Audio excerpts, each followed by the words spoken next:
Hello, I'm Dr. Terry James Gingras, and this is Dr. G's ADHD Chat, the show trying to make the world safe for ADHDers. I'm a clinical psychologist and neuropsychologist. I have been in private practice for a long time, anyway, decades and decades.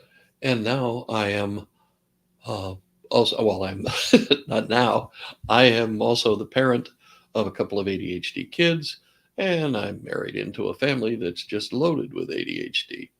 And this was all before anybody knew there was such a thing, or actually hadn't been named yet. So, since all this stuff happened, we have got a lot of research and that sort of thing that has been done. So we know way more about ADHD than we ever did back when I was a young parent.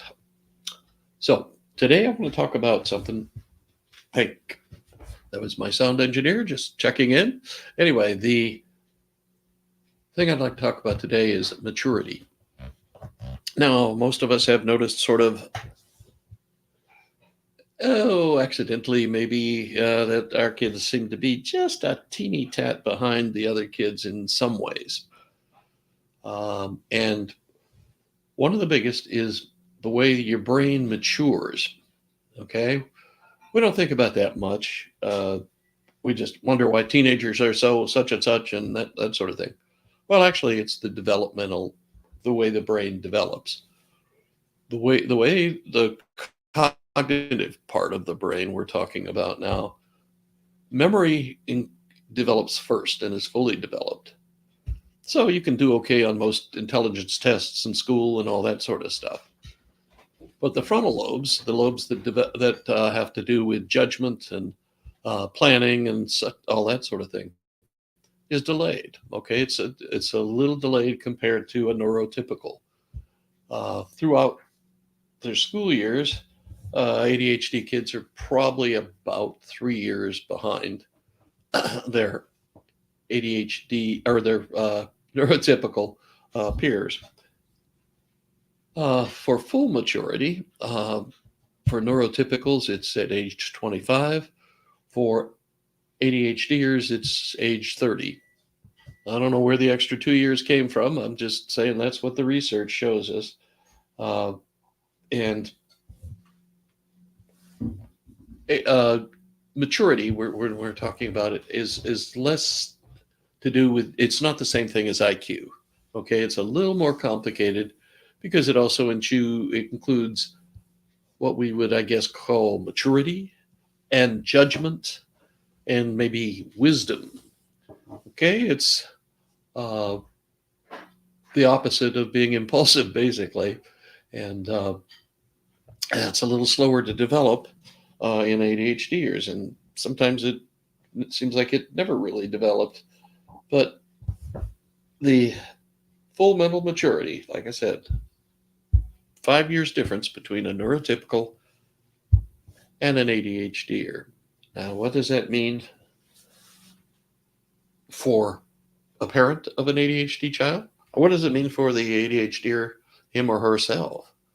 I mean, it means you've got to, as a parent, there are certain key developmental points that you need to be thinking about when you're, knowing that your kiddo is a little bit less mature than his or her peers. I mean, probably the biggest, most dangerous thing is driving. Okay, ain't no teenager has well developed judgment. It isn't part of the game. Their brains have not matured enough. So if you buy your 16-year-old a Camaro, you are out of your dang mind. Okay, that they don't have the judgment for that sort of thing. Unless you're a race car family, maybe they have developed at least the knowledge of the vehicle and all that sort of stuff. But if you've got a kid who's lagging, even a normal teenager, you don't give them a hot car. You give them a big clunky car with a lot of crush space so they don't get hurt. You don't do that Or if you're giving them a race car, it's just not a good idea. You will get the kind of midnight phone calls that we all dread. So driving is a big deal, and for an ADHDer, it's a little worse. Because you've got the impulsivity that's neurologically derived on top of the inability to anticipate consequences, which is a lot of times what wisdom is all about. And that's just not a good combination for a 400 horsepower vehicle. So so basically, as the parent, you have a problem. Okay, your kid is a little behind the others in terms of judgment, but they're paying attention to all their peers and what they're doing, and they want to do the same things they do. So everybody, first kid who gets a car gets a driver's license. First of all, that's the big, everybody's chasing around after that, and all the kids. That's their first sign that they're almost an adult, which they're not even close. Anyway, and then we go to a car, and that starts a whole nother thing. Okay, the big thing you've got to do is you've got to have your standard. Okay, my kids didn't drive until they passed my driving test. Okay, I didn't care what the assistant high school football coach who was teaching student driving thought, and basically all they're doing is teaching steering and pointing the car and being able to stop and anticipate stopping, hopefully. It's not hard to do. I mean, it used to be, it was, and everybody had to drive a manual transmission and all that stuff. Driving was a lot more complicated than it is now. Now, pretty much every car is an automatic transmission. And most kids haven't learned to drive a manual transmission. Mine all did, but that's because I kind of like manual transmissions. I like the extra control I had with the manual transmission. But those days are pretty much gone. The deal, though, is like, okay, my daughter is a pretty good driver now. She used to be, and she passed the driver's test and all that stuff, but she used to be pretty terrible. She thought that a stop sign was just a suggestion. I'm sitting right there in the passenger seat, and she just kind of rolls through a stop sign like it's nothing.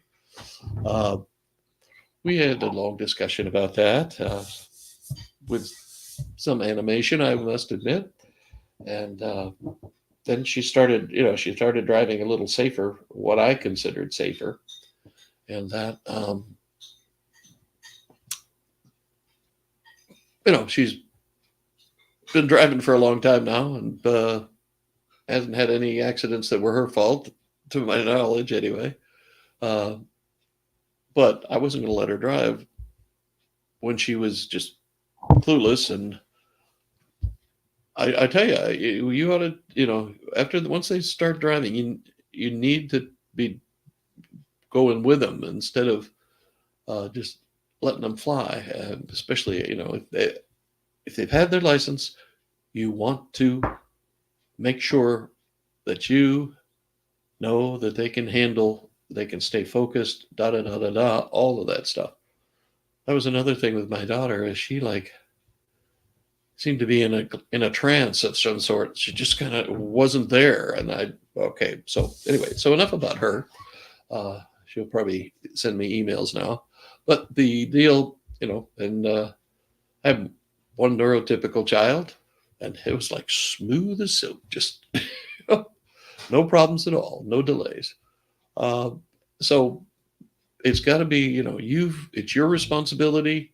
You're the one who's going to be paying the bills if there are problems. You get to choose. Okay. And it can't be all of a sudden out of nowhere, you all of a sudden have power. Then you've got to establish that position.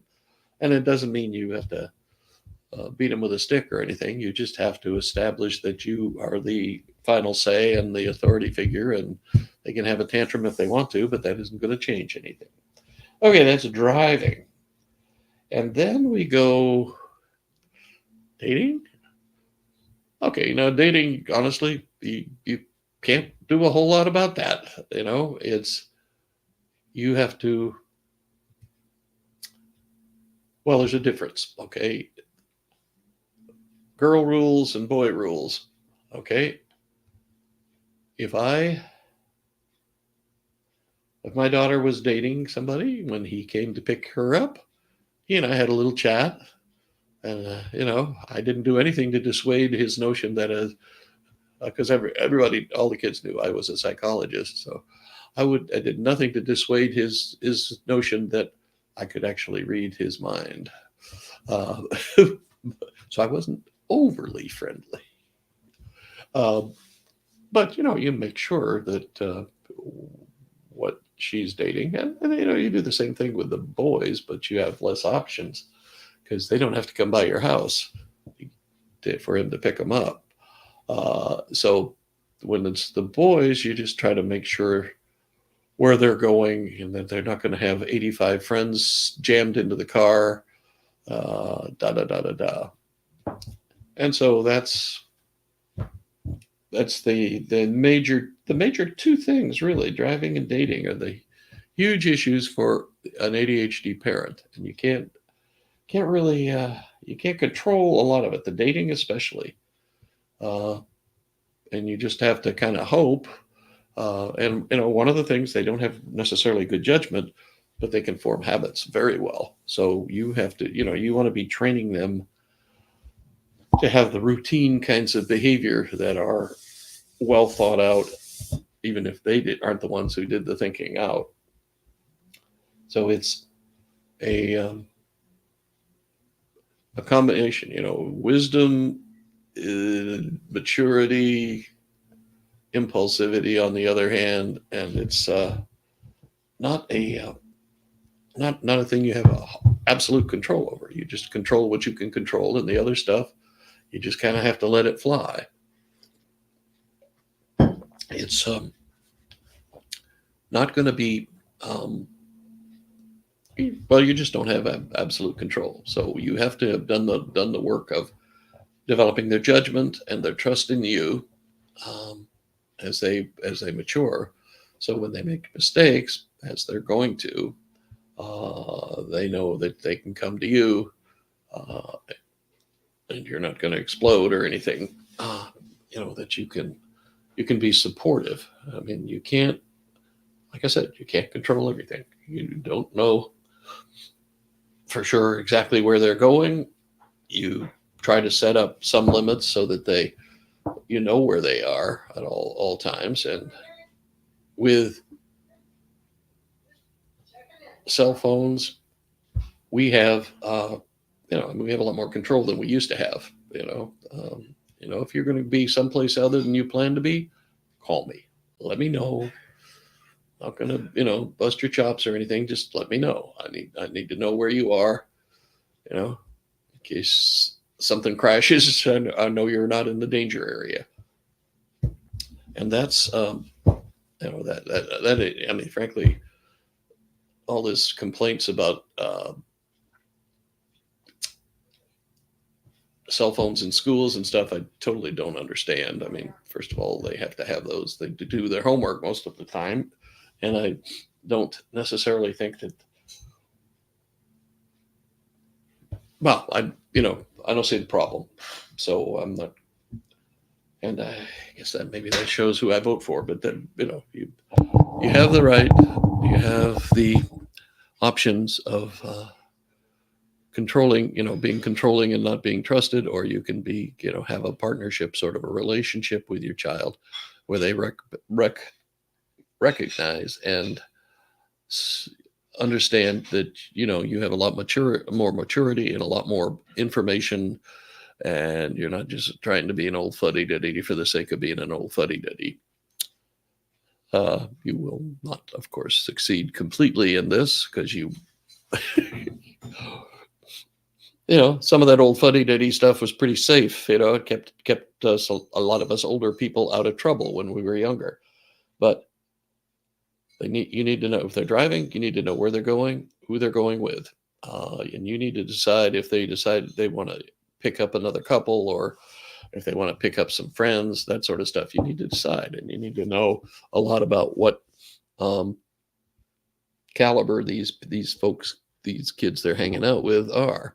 If one of them's always in trouble, you probably want to say, "No, I don't want you driving with him all alone." But that's part of the game of being a parent. You are going to be up some night when they miss their curfew, and you're going to be worried, and you're going to be wondering what happened, or that sort of stuff. And probably for most of the time, nothing's going to have happened, and you're just going to be so relieved when they come in the door that you can't quite generate your stern face, so you can.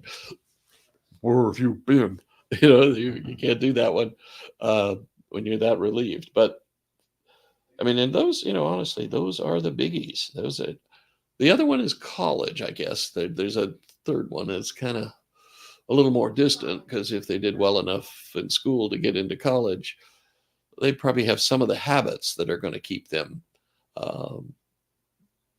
eligible. I mean, I know college kids probably do more stupid things than high school kids do, because there's no mommy or daddy in the neighborhood. But you need to make sure that your kiddo is mature enough to actually go off to school. Some of them sometimes, and I guess it's more popular nowadays, is the whole 2-year community college and then go to a 4-year school kind of thing. But whatever, it's the prevalent things, you need to just honestly be able to evaluate their judgment.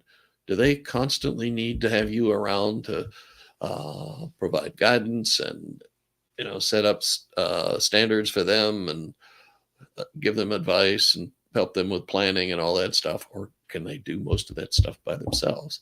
If they can, you're golden. If they can't, then you need to seriously think about keeping them around the house for another year or two. And, they can still go to school, but you'll set it up so that you can gradually withdraw the amount of supervision you have to provide them. And that's a big piece of, when they can do it on their own, you can let them fly. Okay. College has got lots of, temptations and all that sort of thing. But if they know what they need to do to get grades and that sort of thing, and they do it, and you don't have to constantly get on them about it, or, nag, supervise, whatever you want to call it, then they're probably okay to go off on their own. If they're not, the community college thing is perfectly acceptable. I'm not sure about this free year kind of thing. I'm not sure. I think that sort of depends. If they, the year off kind of stuff, that makes some sense to me if they're going to do like an internship with a business or a practice, medical practice or whatever. It gives them a little taste of reality and whether they like it or not.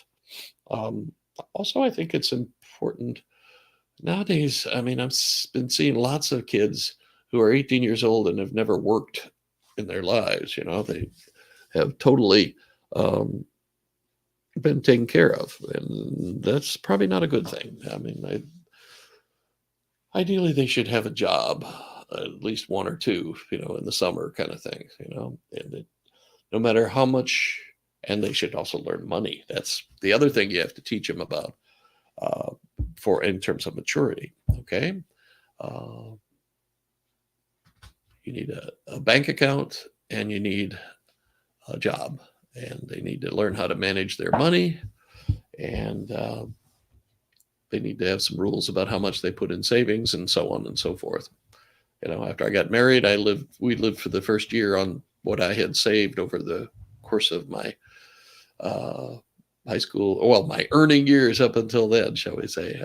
I had a little more experience than just starting work at 16. I started well before that, but it was a family business, and I got paid regularly, so I put a significant portion of that in the bank regularly. And they need money management. Money will get them into trouble too. That's one of the things they need to have some training in. It's absurd to me that schools teach algebra, geometry, trigonometry, but they don't teach balancing your checkbook and how to manage savings and what interest means and all those sorts of things that are real practical and real necessary. You need to do that. So I think we are done now. I am Dr. Terry James Gingras, and this has been Dr. G's ADHD Chat, the show that tries to make ADHD safer. And my website is my website is terrygingrasphd.com.